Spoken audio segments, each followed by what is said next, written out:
ዝግዳእኩም ዘሎ እንታይ ኣሎ መሲልኩም ሓደ እቲ ሎያሊቲ ወይ ድማ ታሽምዚ እምነት ዝበሃል ሓደ ወተባዕታይ ምስ ጓል ምድቃስን ዘይምድቃስን ዘራኽብ ባህል የብሉን ተረዲኹም ምክንያቱ ኩሉ ግዜ ወተባዕታይ ብመሸኒት እዩ ዝሓስብ ጓል ኣንስተይቲ ግን ምስ ካልእ ቺት ክትገብር ከላ ምስ ካልእ ክዝምው ከላ ብርእሳ እያ ትሓስብ እዚ እቲ ዝዓበየ ፍልልይ ናይ ክልተ ናይ ወተባዕታይ ናይ ጓል ኣንስተይቲ ማለት እዩ ወተባዕታይ ኩሉ ግዜ ንሓንቲ ጓል ኣንስተይቲ መሸኒታ ጥራይ ቀሪብካ ወላ ሓንቲ ነገር ከይረኣያ ከይፈለጣ ከሎ ገይሩ ክኸይድ ይኽእል እዩ ተረዲኹም ከምዚ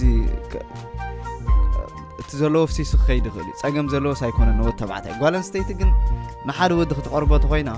ብዙሕ ነገር ክህልዎ ክኽእል ኣለዎ ተረዲኹም ስቕ ኢላ ምስ ኣብ ፅርግያ ወፂያ ገለ ሰለፋይ ትኸፍት ብዙሓት ደቂ ኣንስትዮ ማለት እዩ እዚ ወትራማት ዝበሃላ ደቂ ኣንስትዮ ብጣዕሚ ውሕዳት እዮም ወላተን ወትራማት ዝበሃላ